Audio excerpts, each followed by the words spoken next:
서울과 수도권의 생활 밀착형 오늘의 이슈를 알아보는 뉴스타라 잡기 시간입니다. 수도권에서 일어나는 각종 뉴스들을 심층적으로 정리해보겠습니다. 시사평론가 최요한 씨와 함께하겠습니다. 안녕하세요. 네, 안녕하십니까. 네. 서울시가 전 세계에 내놔도 손색이 없는 이 교통 시스템 중 하나가 바로 교통카드입니다. 근데 서울시 교통카드 시스템 구축을 위한 사업자 선정 과정에서 서울시가 정한 입찰 방식을 놓고 입찰 참여를 희망하는 중소업체들의 반발이 거세지고 있다고 하는데요. 오늘 뉴스타라 잡기에서 자세하게 알아보도록 하겠습니다. 지금 상황을 좀 정리를 해주시죠. 예, 이게 독점 논란입니다. 그러니까 지난 3월 25일 서울시가 한국 스마트카드 주식회사의 공공성과 투명성 제고, 그리고 서울시의 관리 감독권 강화, 그리고 교통카드 데이터 수집 분야의 경쟁 체제로의 전환, 이런 것들을 뼈대로 하는 제2기 서울교통카드 시스템 사업 추진 계획을 발표한 바 있습니다. 근데 계획에 의하면 2기 교통카드 시스템은 공개 경쟁 입찰 방식에 의해서 통합 정산 시스템, 그리고 교통카드 시스템, 단말기 소프트웨어 운영 시스템 등 여러 분야로 이렇게 쪼개서 이렇게 구축할 예정이라고 발표를 했죠. 네. 이 주식회사 한국 스마트카드는 서울시가 2004년에 새 교통카드 시스템을 도입하면서 LG CNS 등과 함께 설립한 시스템 구축 및 운영 사업체거든요. 근데 그동안 일감 몰아주기 등 이 특혜 의혹이 계속 제기되었었기 때문에 네. 이번 2기 시스템을 경쟁체제로 바꾼 것이죠. 네. 근데 이렇게 경쟁 입찰로 바꿨는데도 불구하고 다른 업체에서 문제 제기를 지금 하고 있는데 예. 뭐 다른 문제가 또 지금 있는 것 같습니다. 이게 서울시가 지난달 24일이요. 지하철 역사의 교통카드 단말기 설치, 운영과 휴대용 정상 시스템 구축하기 위한, 그러니까 도시철도 운영기간 교통카드 시스템 구축 사업 설명회를 개최한 바 있습니다. 네. 그런데 이 자리에 주식회사 한국 스마트카드 관계자들이 참석을 했던 것이거든요. 서울시가 설명회에 참석하는 기업에만 입찰 자격을 주겠다. 그런데 여기 한국 스마트카드 관계자가 여기 설명회에 참석을 했다. 그러니까 주식회사 한국 스마트카드도 입찰 의사가 있는 것이다. 네. 이렇게 해석이 되는 것이죠. 하여튼 이런 가운데 사업 설명회에 참석한 20여 개 업체 중 A 업체를 중심으로 한 6개의 중소업체가 입찰 참여를 위해서 컨소시엄 구성하기로 이렇게 구성키로 했고, 네. 31일 날 협약을 맺었습니다.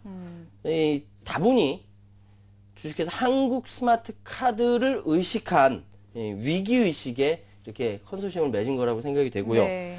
이 사업 참여 자격은 단독 또는 이제 컨소시엄 구성에도 무방하다고 하고요.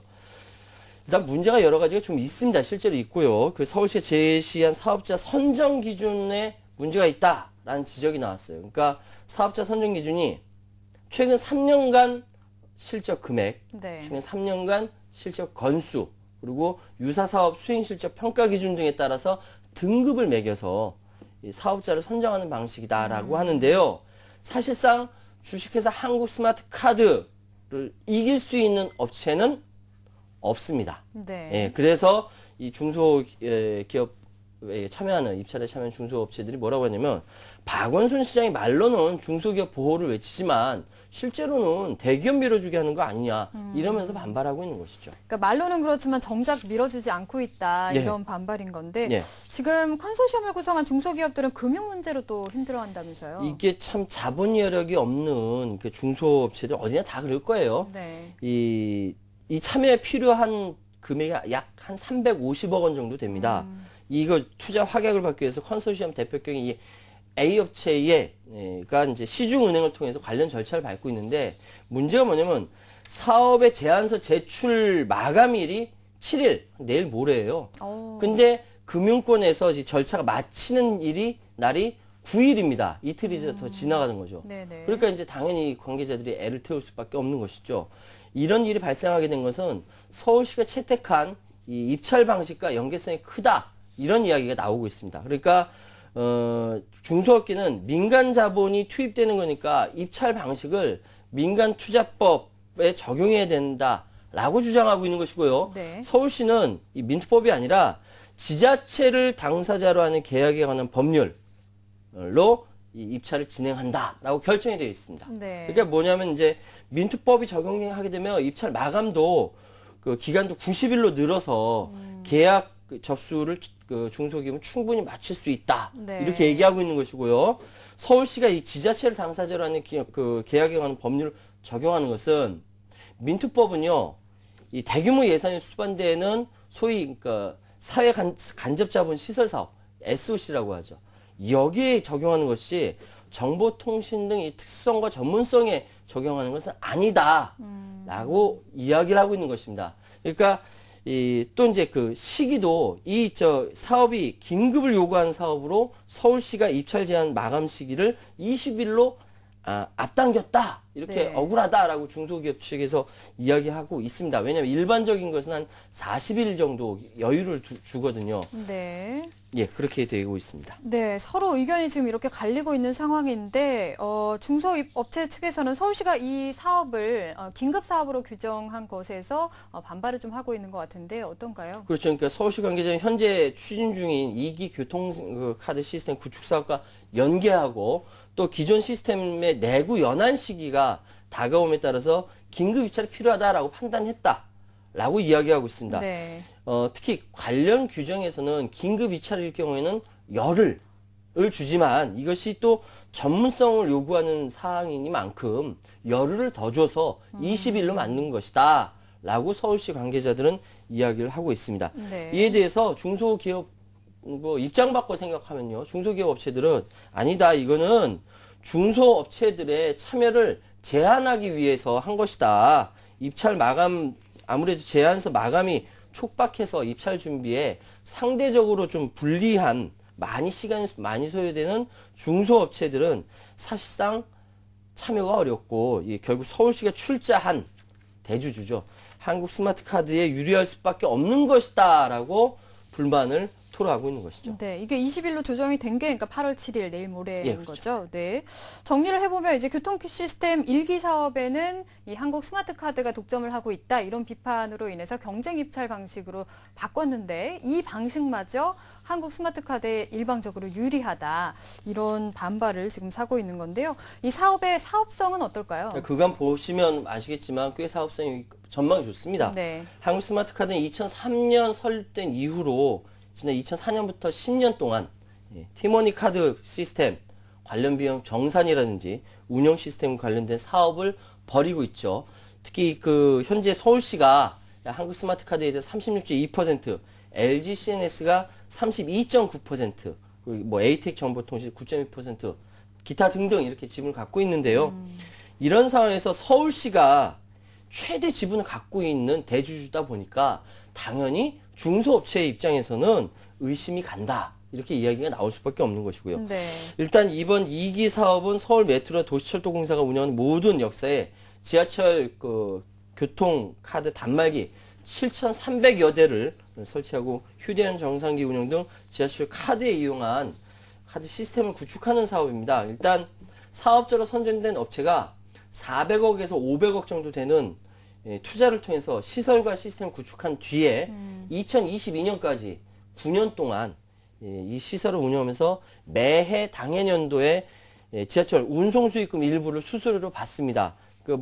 그러면서 투자금 회수도 수익을 올리게 되는 거죠. 서울시에서는 사업자들에게 이 수수료 요율을 0.3% 선에서 정해질 것이라 밝혔는데 현재 서울시의 지하철 요금, 수송, 운송 수익금이 연간 1조 5천억 원인 것을 감안한다면은 0.3%라고 한다면 매년 450억 원 정도의 교통 시스템 이 운영 수수료를 받게 된다는 것이죠. 네. 그러면 이번 사업으로 좀 나아지는 서비스들은 어떤 게 있을까요? 당연히 나아져야죠. 네. 2기니까 더 나아지겠죠. 서울시는 2기 교통사업에서는 그동안 시민들이 계속 요구해온 교통카드 분실 시, 이거 잘 잊어버리거든요. 네.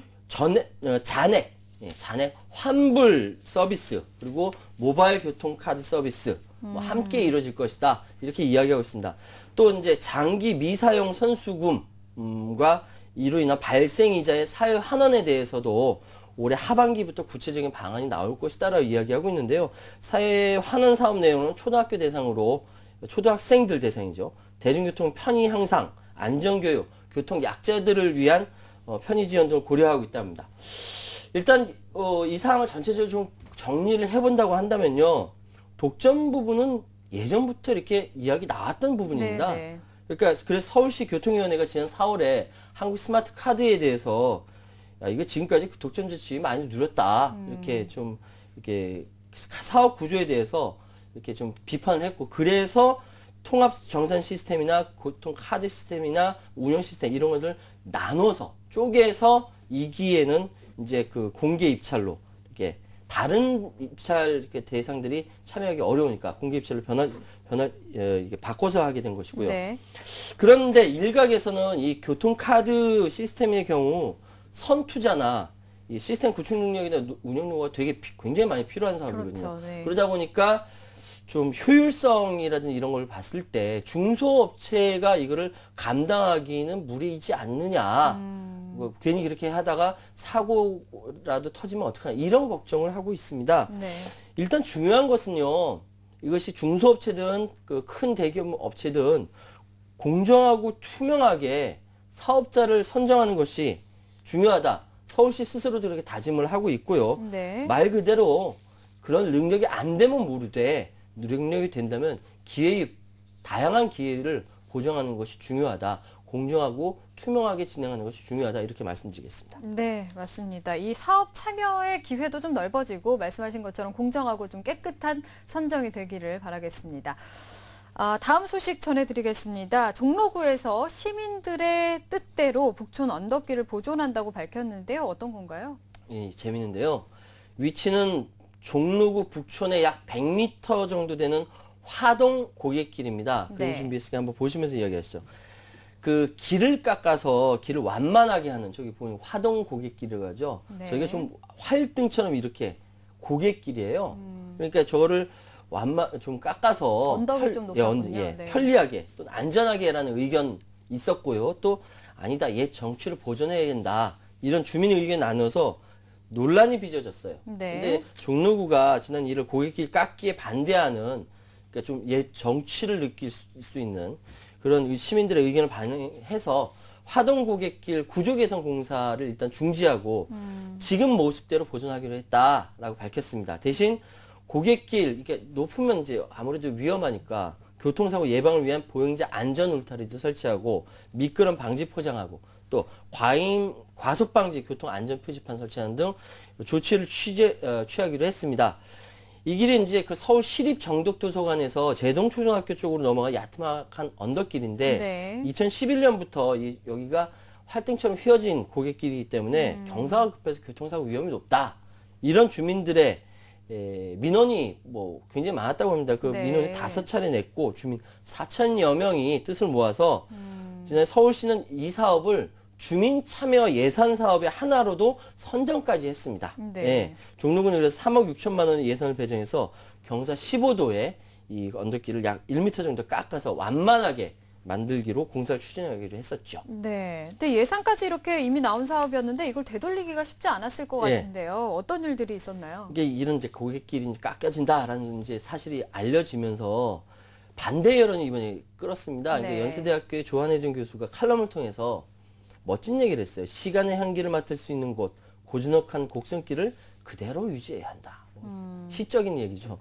그 고객길 지키기 서면 운동이 벌어집니다. 네. 그러니까 이제 지역 그대로 두자는 지역 주민들 그리고 거리를 찾은 시민들 5,500여 명 뭐 서명했고요. 또 박원순 시장이 김영종 종로구청장에게 직접 이제 공사를 재검토할 걸 요청하기도 했습니다. 그래서 네.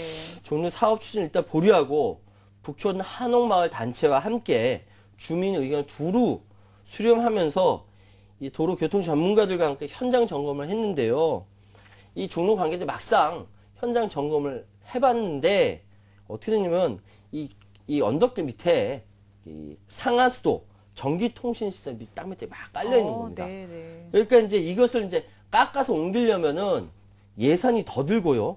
그동안 단전단수 막 있으니까 주민 불편이 더 큰 겁니다. 네. 그래서 차라리 그대로 두자라는 의견이 많이 생겨났죠. 그래서 종로는 지금 고객길 상태 그대로 두고 교통사고 예방 시설물을 설치하기로 했던 것이죠. 네. 근데 그 현장 점검이 미리 됐어야 될 것 같은데 예. 뒤늦게 됐다는 게 좀 아쉽기도 하고요. 또 서명까지 했다고 하니까 시민들이 뭘 원하는지 예. 사업 시행에 앞서서 다시 한번 좀 심사숙고를 했어야 되지 않을까 좀 아쉬운 마음이 듭니다. 그렇습니다. 저도 뭐 북촌길 한번 가봤는데 참 좋거든요. 네네. 이런 얘기가 나오면서 이번 기회에 북촌 그 한옥길이라는 이쪽에 상업화를 막자라는 의견도 나오고 있다고 합니다. 네. 옛 고객길을 지킬 수 있어서 정말 다행이다. 뭐 북촌은 산책하고 역사를 느낄 수 있는 거리, 차 없는 거리로 조성해야 한다. 주민들이 이런 이야기를 하고 있다고 하고요. 실제로 지역의 구의원은 북촌에 바람직한 발전방을 놓고 이달 중순께 시민 토론회를 개최해서 바람직한 방안을 찾아보도록 하겠다라고도 이야기하고 있다고 합니다. 지금 뭐 끊임없이 시대가 변화하고 있고 또 사람들은 그 변화하는 시대에 계속 적응해야 생존할 수 있는 시대인데 때로는 조금 느리게 걷고 또 여유 있게 또 역사를 또 생각하는 이런 시간 필요하다. 이런 말씀드리겠습니다. 네. 효율성만 생각하는 것은 또 아니라는 생각이 듭니다. 네. 지금까지 뉴스타라 제게 최요한 씨와 함께했습니다. 감사합니다. 네, 감사합니다.